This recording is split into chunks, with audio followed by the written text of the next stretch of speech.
On va d'abord parler de la République démocratique du Congo, affrontement meurtrier entre groupes armés au sud Kivu. On va également parler du Burkina, de la Guinée, du Mali. Antonio Guterres exige une transition dans les plus brefs délais. Au Niger, il faut investir à fond pour aider l'armée. Cela vient de l'Organisation des Nations Unies. Et puis on termine par le Togo. Plafonnement des prix, mise en œuvre délicate. Nos invités sont en place, vous les connaissez. Ce sont les hommes de mardi. Pasteur Edo Komi, président du mouvement Martin Luther King. Bonjour pasteur, vous allez bien? Oui, bonjour, bonjour Michel, bonjour à tous et à toutes. Oui, je me porte bien, je rends grâce à Dieu, je me porte très bien. Peut-être je profite pour faire un clin d'œil à tous ceux et celles qui exercent le métier dans la presse. Aujourd'hui, c'est la journée mondiale de la presse. Ce n'est pas aussi fameux, les conditions de travail. Les journalistes sont souvent traités d'ennemis dans la plupart de certains pays. Bon, donc, plusieurs qui sont aujourd'hui en détention, d'autres sont même morts.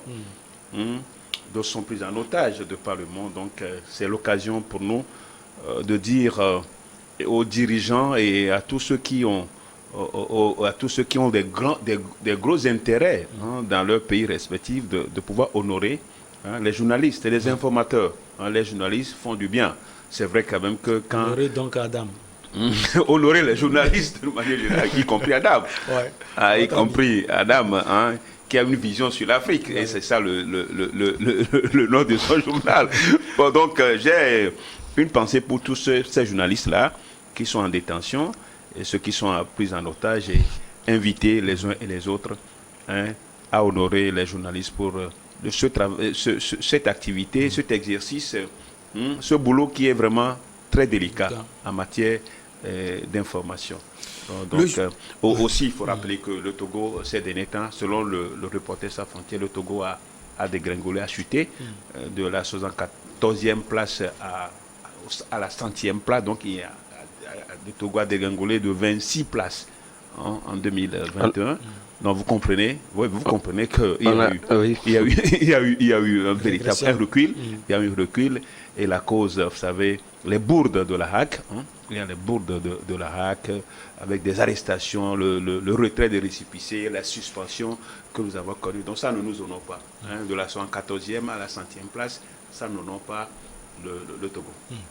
Oui, nous avons également le journaliste togolais Adam Azorno, directeur de publication de Vision d'Afrique. Adam, bonjour. Bonjour Michel, merci de m'avoir invité et un coucou spécial à tous ceux qui nous suivent dans les deux communes de Lakébu et dans le Wawalamou également. Le pasteur venait de le dire justement, vous savez, il est très difficile de pouvoir avoir un regard assez lucide ou en tout cas un regard assez partagé sur cette profession-là que nous exercions. C'est d'ailleurs le pourquoi je salue au passage le CONAP qui, durant toute cette semaine, organise, au regard des défis qui nous attendent sur la corporation, organise des conférences sur toute la semaine sur différents thèmes auxquels il invite pratiquement tous les journalistes de toutes les confessions de corporatives. On en a eu déjà aujourd'hui, demain ça continue jusqu'à vendredi. Et donc c'est le lieu également de saluer tout cela parce que nous sommes dans un contexte où l'exercice de la profession devient de plus en plus difficile. Mais nous le faisons tant bien que mal. Et c'est le lieu également d'encourager tous ces confrères-là. Quand bien même que c'est difficile, nous ne lâcherons pas puisque, quoi qu'on dise, on peut avoir des équipes, mais toujours est-il que nous restons donc ces journalistes, c'est ce que nous avions, puisque nous savions faire de bien, mais nous invitons également à relever le niveau pour éviter ces crispations relationnelles entre nous et la HAC, qui pourtant, lorsque vous les comprenez, nous également, on ne peut pas se dédouaner totalement. Et donc, voilà un peu.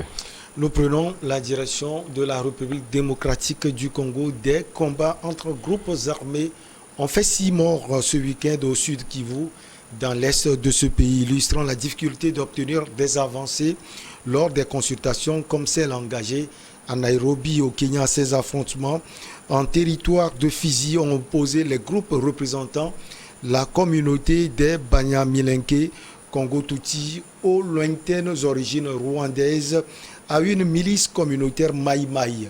Alors, Adam Adjronou, comme l'introduction l'illustre, le Congo a des difficultés, nonobstant des rencontres pour parler, pour échanger, pour trouver des solutions. Les groupes sévissent toujours dans ce pays. Oui, et pour plusieurs raisons. C'est vrai, quoi qu'on dise aujourd'hui, d'aucuns estiment que malgré, disons, ces pourparlers là, pour essayer de juguler un peu les nombreuses crises, hein, parce que c'est un cas des crises, mais lorsque nous les prenons dans toute leur globalité, il y a beaucoup de crises qui sévissent dans le Grand Congo et nous le rappelons, un pays pratiquement continent, et c'est l'un des motifs également qui font que jusqu'alors il est très difficile de pouvoir trouver, disons, une solution idoine et adéquate pour véritablement faire taire ces crises-là que le Congo vit. Mais ici, la question essentielle se pose sur plusieurs raisons données, puisqu'aujourd'hui les solutions que ces pourparlers-là ont produit, c'est d'amener ces groupes armés-là à rejoindre le processus qu'on a connu un peu partout, qui a porté ses fruits, mais qui patine au niveau de la RDC. Je veux parler de cette formulation réinsertion, on a connu également en Côte d'Ivoire, voilà, oui. Et dans d'autres pays également qui ont porté des fruits, mais qui patinent, puisque ici, les gens essaient un peu d'orienter le regard sur des questions territoriales. Ce qui n'est pas gagné d'avance, même si vous les réinsérez, à partir du moment où on ne trouvera pas des solutions dignes de nom, les crispations vont toujours continuer et je pense que vous résolverez, mais il y aura toujours des gens qui vont toujours rentrer dans ces rébellions-là et continuer par entretenir le flou sur cette question-là. Mais l'essentiel est que on ne peut pas, au regard du fait que disons, c'est pour parler là, n'arrive pas à résoudre entièrement le problème. Éviter.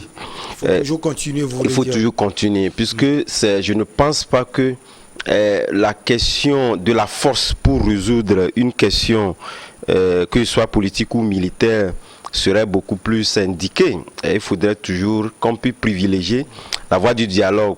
Et c'est celle-là qui est toujours entretenu aussi bien par le pouvoir depuis que Tshisekedi est venu, puisque c'est l'un des aspects qu'il a voulu véritablement ramener le pays à avoir, disons, une sorte d'accalmie, mais jusqu'au jour d'aujourd'hui, on sent que malgré la volonté politique, puisque entre-temps, si cette question-là n'avait pas trouvé des solutions, c'est justement parce qu'il n'y avait pas une volonté politique digne de ce nom.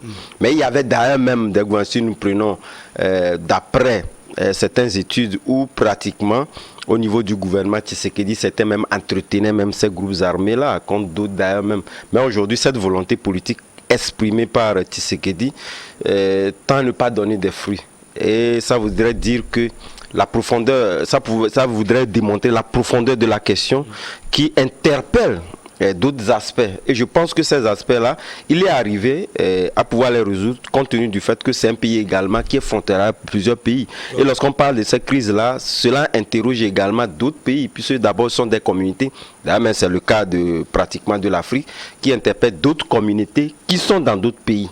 Et donc je pense que ce rapprochement-là entre certains chefs d'État qui par le passé n'étaient pas en odeur de sainteté avec le pouvoir de la RDC. Aujourd'hui, on a commencé par le comprendre. Plusieurs pays ont été invités. Le président Tshisekedi lui-même, il a pris son bâton de pèlerin, aller à leur rencontre pour que cette solution-là puisse trouver des issues consensuelles. Et je pense que c'est une bonne piste à explorer. Et si même la réponse n'est pas jusqu'au jour d'aujourd'hui efficace, c'est quand même une réponse à mon avis qui portera beaucoup plus ses fruits que de pouvoir rester dans la radicalité qui n'apportera rien à ce pays. Adam Adjronou l'a dit, Pasteur Edo Komi, la volonté est affichée par les gouvernants actuels de la République démocratique du Congo. Qu'est-ce qui peut expliquer cette banqueroute répétée au niveau des négociations avec les différents groupes rebelles? Bon, ces affrontements meurtriers entre les groupes armés au sud Kivu n'étonne personne. N'étonne personne étant donné que, Adam l'a dit tout à l'heure, d'abord, c'est un véritable Congo démocratique, c'est un véritable grenier, riche en ressources minières, donc convoité par, non seulement convoité par les pays voisins, mais convoité par aussi d'autres, les puissances extérieures qui se partagent d'ailleurs le pays et qui du tout ont fait venir les Nations Unies, le contingent des Nations Unies, pour jouer à je ne sais quoi, parce que il n'y a aucun rôle. C'est le plus grand contingent des Nations Unies, c'est en RD Congo.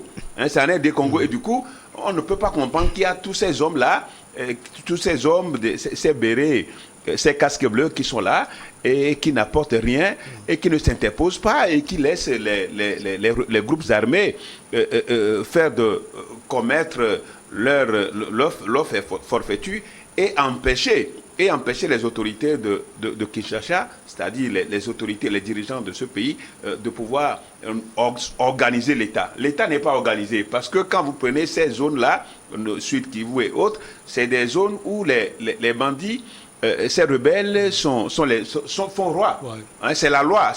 Ils font la loi là-bas et du coup, c'est des lieux, c'est des localités qui ont échappé au contrôle de l'État. Donc du coup, la volonté politique aujourd'hui, hier, avec Tshisekedi, quand même, on peut pas douter. Madame l'a dit tout à l'heure, on peut pas douter. Mais est-ce que ne serait-il pas mieux s'il faut arriver à résoudre ce problème-là, cette crise-là, à organiser un sommet régional, un sommet sous-régional, c'est-à-dire avec tous les États, il a dit tout à l'heure. Vous savez, les pays voisins, Rwanda, Burundi, Kenya, Ouganda surtout. Il y a le Rwanda et l'Ouganda surtout. Le Rwanda et l'Ouganda surtout, Burundi n'est pas tellement impliqué. Mais le Rwanda et l'Ouganda qui tirent beaucoup leurs bénéfices du sous-sol congolais. Et du coup, vous vous rappelez de cette intervention de l'Ouganda. Je ne sais pas s'il y avait un accord entre l'Ouganda, mais qui a été dénoncé finalement par RDC, et dont l'issue, pour le moment, on ne sait même pas ce que ça a donné. Bon, donc je crois fondamentalement que la résolution de cette crise-là, des forces, des groupes armés, ne pourra pas venir de Kinshasa seul. Il faut vraiment que les pays voisins puissent accepter, contribuer à la pacification de cette partie riche de la RDC. Sinon, on risque de s'enliser au jour le jour. Et ce qui est dommage, c'est que c'est les populations civiles qui font les frais. Oui. Qui font les frais. Et comme je le disais, devant le regard médusé du contingent des Nations Unies. Voilà, c'est un peu ça le mal, c'est le drame. Le contingent des Nations Unies fait quoi? Ces hommes-là font quoi jusqu'au jour d'aujourd'hui? Est-ce que vous avez senti pendant plus de presque 20 ans? Plus. C'est une force d'interposition. C'est une force d'interposition. Mais ça s'interpose à rien. Comment voulez qu'on admette ces voyous, ces bandits ces bandits? Non, ce sont quand même des forces armées de nos pays. Hein. Lorsqu'on dit bandits, ça veut dire que... Je parle des rebelles. Les groupes armés sont des bandits. Ces bandits-là, qui vont s'acheter des armes, qui attaquent les gens, les pauvres populations. Qui sont équipés par les puissances qui viennent même défier même les forces régulières. Et puis on va aller s'interposer. C'est comme si on leur donne un quitus. Les Nations Unies donnent des quitus à ces groupes-là qui continuent de semer des désordres, la désolation dans ce pays. Et ont finalement fait voler en éclat l'État congolais. Donc c'est très grave. C'est très grave que tous ces hommes sont là, avec des moyens, mais qui sont là, qui s'interposent pourquoi? Ça doit être une forme de réaction par rapport devant tous ces gens-là. On les zigouille, c'est ça le terme, on les zigouille, et puis pour libérer, ou soit le fait que les Nations Unies sont là. Les Nations Unies aussi tirent leur profit et veulent que les forces restent là. Et que l'État soit... Il faut quand même faire le boulot d'abord. L'État soit incontrôlé. L'État congolais aujourd'hui, vous savez, il y a beaucoup de zones qui sont occupées. On n'a pas les statistiques, mais si on arrivait à avoir la RD Congo même en tant qu'État, je crois que ça allait nourrir toute l'Afrique.